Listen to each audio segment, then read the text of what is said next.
Hello, everyone. Thank you so much for joining this last leg of this event today. Uh, in the next 15 minutes, we'll talk about Give India's launch of its institutional giving platform in practice. But before we do that, I want to take you back 21 years and talk about the journey that Give India has covered along with our corporates in institutional giving. Give India brought payroll giving to India and started working with corporates way back in 2001, 2002. Over the first 15, 20 years of Give India's journey, while we were purely focused on retail giving, we also worked on retail giving by working with corporates and getting their employees to come forward and donate money to any cause they cared about. We had a very rich network of hundreds of nonprofits that were deeply due diligenced, verified, so that donors can give money with trust, comfort, and convenience, knowing that their money is doing what it is supposed to, which is changing lives. So when we were doing, this year after year, we had built a very strong platform and a network of verified nonprofits. We had deep relationships with hundreds of corporates from ICICI Bank to American Express Bank, TCS to Cognizant, to many other FMCG brands as well, uh, and getting large number of individuals coming forward and donating money on a monthly basis from their salary to various causes they cared about. 2020 beginning, COVID happened, and Give India immediately got into action to respond to the COVID needs on the ground. While on one hand we had large number of our NGO partners reaching out to us for need and help, we also had a lot of our corporate partners that we were working on for years come forward and say, how can we contribute? Because there was not an easy way to quickly deploy the money on the ground and actually serve people who were in need. And that's when Give India's COVID response work started. And at the center of it all was one of our board members who went way beyond his duty and role as a board member to come inside Give India and commit insane amount of personal time to make our COVID response happen. We launched our COVID response fund in March of 2020 when the first wave hit and the lockdown was started. And over the last 1 years, we've been working on COVID response with large number of partners. So let me invite our special guest for this leg, Mr. Govind Iyer, who has been our board member for many years now, uh, is a philanthropist himself, a Living My Promise signatory, where he has pledged more than 50% of all his wealth going to charity. And he is also the chairperson of Social Venture Partners, and hence has a lot of understanding of the development ecosystem. Govind, thank you so much for joining us for this leg. It's a pleasure to have you here. What I really want to learn from you is, can you just talk us through how Give India responded to COVID over the last 1.5 years, especially working with institutions and NGOs to bring the impact that it could? Yeah, thanks, Atul, and congratulations on the launch of this very special initiative for India. I think it's going to make a huge difference to the country and the entire social development sector. I think, as you mentioned up in March 2020, when the first lockdown announcement happened, and we were thinking of what to do. I think what was very encouraging was to see the kind of support the retail market gave us, but more importantly, the corporate sector. And very quickly, sitting with you and the other board members, we put together a plan to really first create an advisory group that can guide us, can help us, can in some ways provide us the framework of governance as well to ensure that we raise capital to deploy it in the right way through our NGO system and through our network. And we were very fortunate to have 15 fabulous advisors across all spectrums of India, from the healthcare work, from the technology sectors, from the consumer sector, from the banking sector, who got together and with you and me and the other board members created a framework whereby we could raise money. I think, if my memory serves right, we raised money from 40 ultra high net worth individuals, 50 foundations, 140 partners like the corporate world, And over 10 lakh individuals, or nearly a million individuals, contributed in their individual capacity. And I think all that resulted in about 1,000 crores being raised over the last 18 months, which we have been able to deploy through about 250 organizations, NGOs on the ground. I think our COVID response was probably one of the largest collectives in the world that really got together and made things happen, Atul. And I think it happened because corporate India stood up. And I think I would like to see corporate India standing up every year, irrespective of COVID. And that's why the entire institutional giving platform, I think, is a strong way for them to come together and work with Give India in a manner that will allow us to make a difference to the country. Yeah, I think very well said, Govind, that it was probably one of the largest giving collaboratives that India has ever seen, probably one of the largest in the world as well, to come together and respond to the crisis we all had. Govind, can you also talk through, while we were able to raise money and deploy money, how did we make decisions? Can you share the process of, it's a large amount of capital, it's public money. How did we allocate the money? Can you talk through that process for the audience as well? Sure.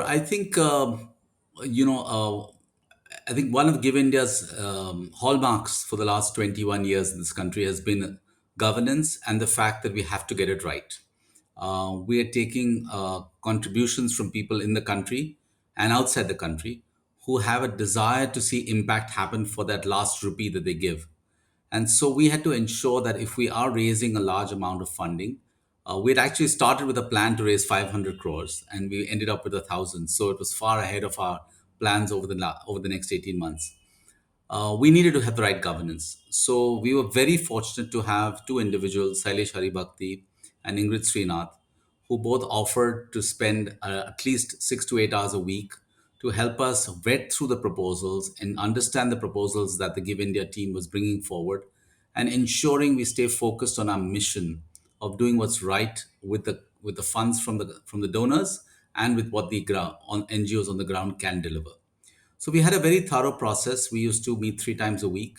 The proposals used to be in a structured manner, presenting to us as to why an NGO is deserving of this grant and what will they do with it and how will they report back on the success. And we recognized that the NGOs had to focus on deployment, so we gave them time to report back. But the Give India NGO team today, I'm proud to say, has constantly come back to us with reports on every execution of every project, on what's happening and what the stage is at. And we, as a advisory group and call it a steering committee, are very focused on ensuring that we course correct when required, but ensure that due diligence happens the right way. So the due diligence process was very thorough by this team, by the NGO team of Give India, and the three-member advisory group that included Sailesh and Good and I. And we held ourselves accountable to the highest standards to say that we will, disclose if there's any conflict. We will be very clear that we will not do anything for the sake of pressure from anybody, and we will hold ourselves accountable to the highest standards of what's required to be given as the NGO. Yeah, I think I particularly enjoyed the fact that, when we are doing payroll giving as the only institutional giving work, even though we're working with hundreds of corporates, Give India team was able to deploy that money. Corporates were making the decision. Individual employees in companies were making the decision. But during disasters, people trust you with large amount of capital and say, please do quickly whatever you deem best. And I think the muscles that we build during this time, like you said, Govind, both on getting inputs and advisory on where to invest the money, where is COVID going, what makes sense, whether it was oxygen at the time of need, or rural healthcare infrastructure, or vaccination, or early on COVID care facilities, or last year PPE kits and things like that. We had a very good group to rely on, as well as the muscles we built on governance structures, steering committee meetings, approvals of funds, and the processes required on making sure that the dollars are actually going and making the impact on the ground. So thanks for Although I want to sharing that. add one thing, the one thing that surprised me the most in the last 18 months has been the volunteerism of the Indian citizen. It's amazing how I believe the Give India team expanded from 60, 70 people to 150, 160 people, all volunteering their time and volunteering their passion, their commitment. And I think that speaks volumes of the fact that India is at this point really conscious of their contributions to society. Yeah, I want to add a comment to that, Govind. So while we started with a lot of people coming and volunteering, I think over the course of last 1.5 years, you've seen that the people from all sectors, all walks of life have also come forward and joined Give India full time. And hence, it has increased the capacity of Give India as an organization to serve both our retail customers but also institutional customers really well. And that I think expansion has created capacity for us to scale our impact. Uh, so changing gears, Govind, I think a lot has evolved in the last 1.5 years. We are a totally new organization as Give India. We have capabilities to partner with corporates, work with large number of nonprofits, but also in the middle ensure that we are able to take money, partner very well on where the impact can happen, actually make things happen. So at this stage, I want to just share with everyone that today we are launching our institutional giving platform and practice.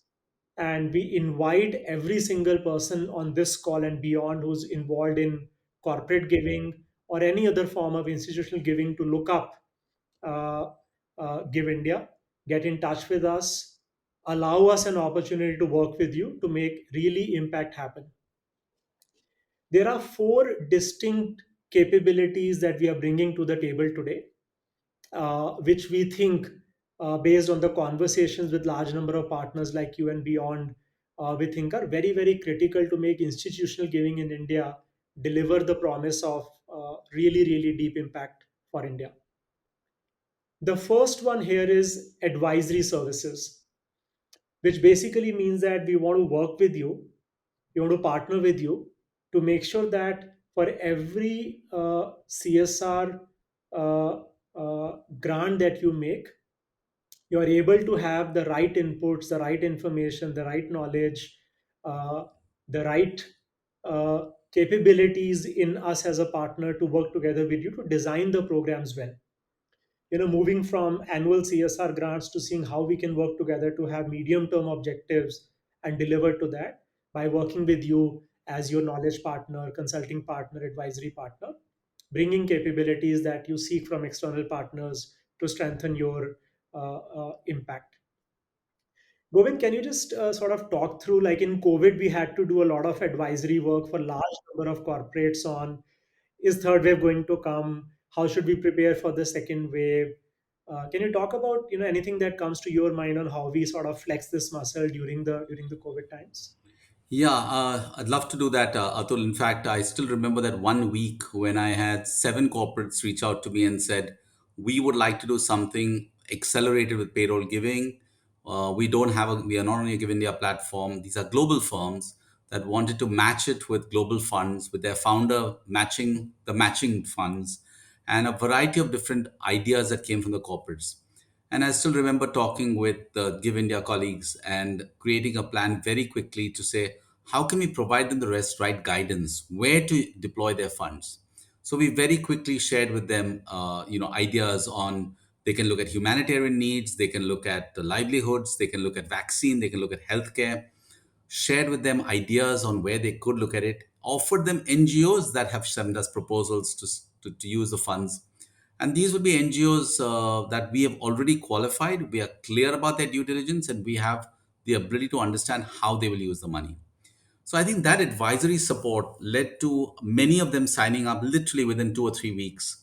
And if my memory serves me right, some of them even raised a $500,000 in literally 4 weeks to be able to deploy. And we have never seen this kind of explosion of employee giving worldwide, employee giving in India, corporates coming and matching that. Um, and I for one can speak about Egon Zehnder. We decided to do the same thing and offered our CSR funding to Give India to be able to be deployed in the best way possible. And this is something that I think was a real positive for me on the advisory side that came through on COVID during the COVID times. They sought our advice and they valued the advice. Yeah. Uh, What we are also doing that I want to share is that we are also building expertise in each large area of uh, various SDG areas: education, healthcare. Hmm.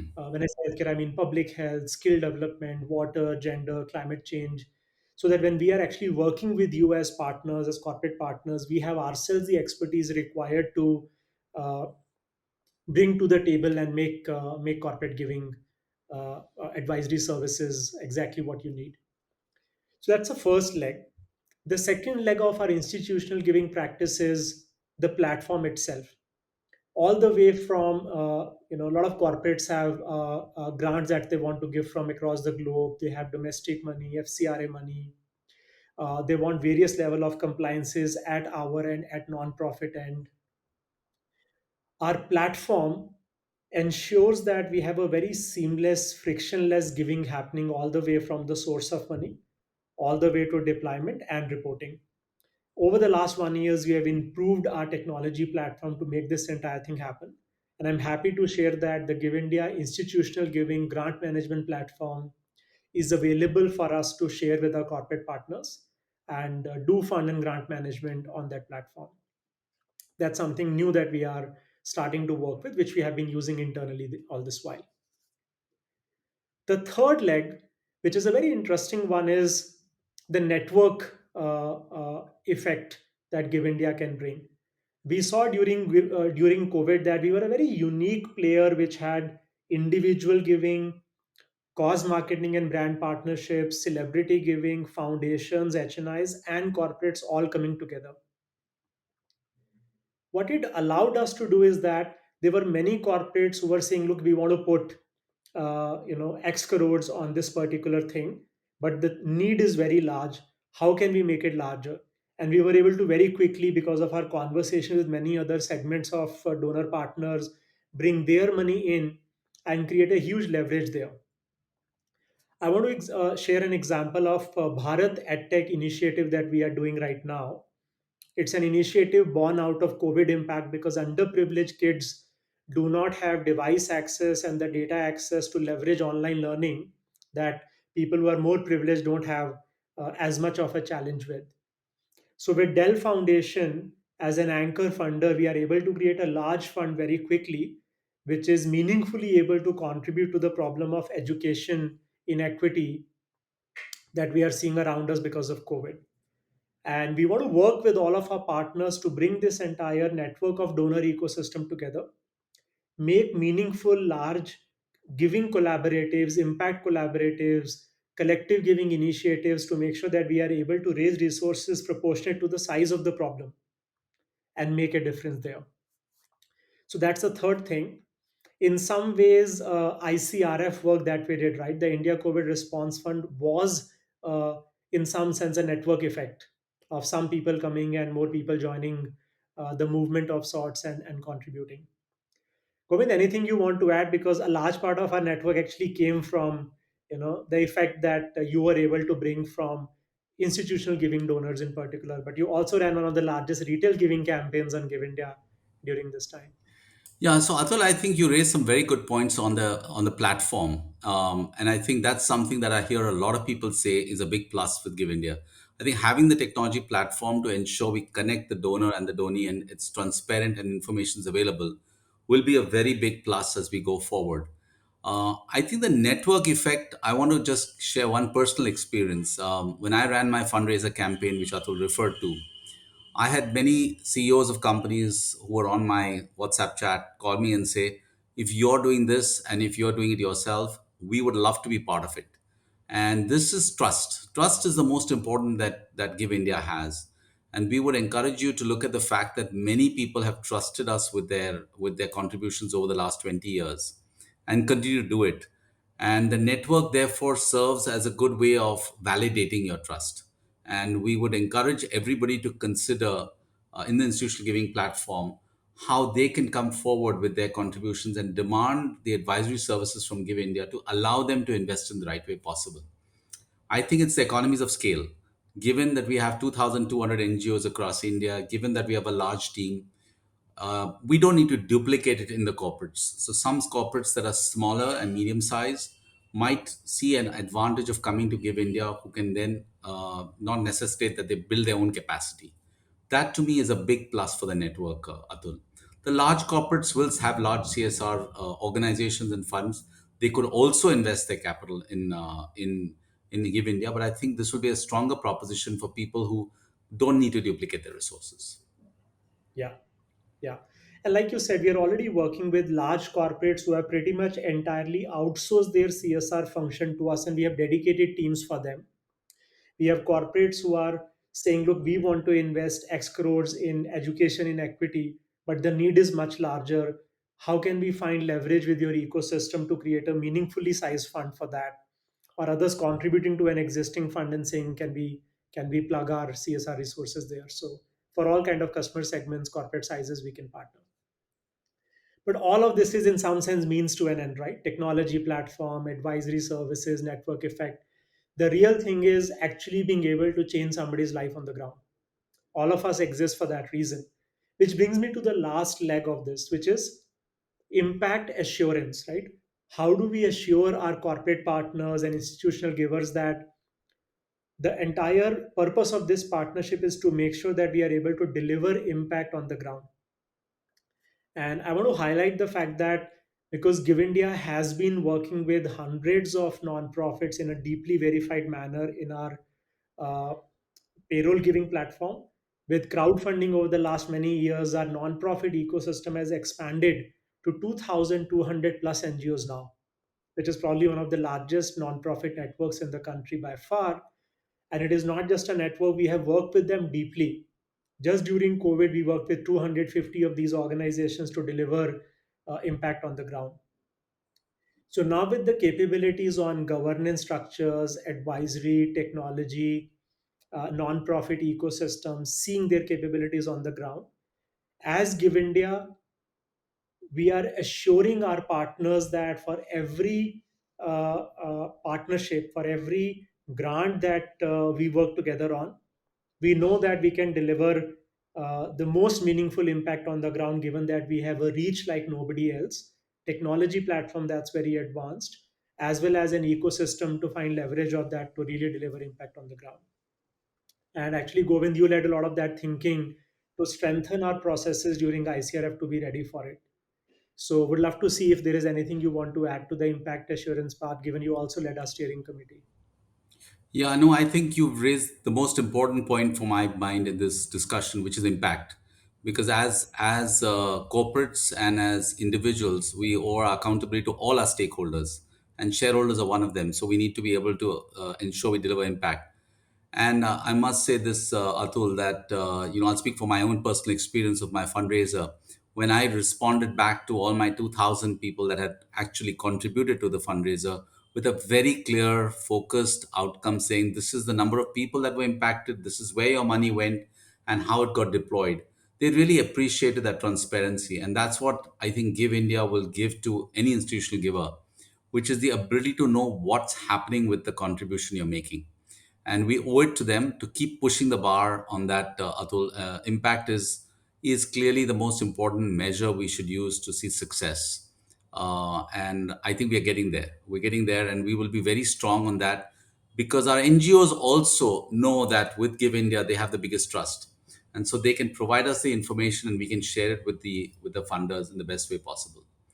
So I appreciate everything that's happening on the assurance side, because that impact assurance is critical for success. Thanks, Govind. And I think that brings me to sort of, summarizing what we just said, which is that Give India has been working with corporate partners for 21 years now. We have been working with a large number of nonprofits, verified nonprofits for 21 years now. COVID really forced us to flex our muscles, not just of working with corporates and NGOs, but also on our own capabilities in building talent, understanding development paradigms, especially on the healthcare and humanitarian side. We also flexed our muscles on monitoring and evaluation and impact, fund management, grant management, governance structures. And given where we are right now, we feel that we are uh, almost responsible for building on top of what we have to create an institutional giving practice in India on top of our technology platform, where we can actually make giving in India by institutions better by coming together, even in the post COVID era. So we don't have to see the damage that COVID did in any other future disasters if that were to happen. Let's build a resilient society together. Thank you so much. Thank you, Atul, and all the best for the initiative.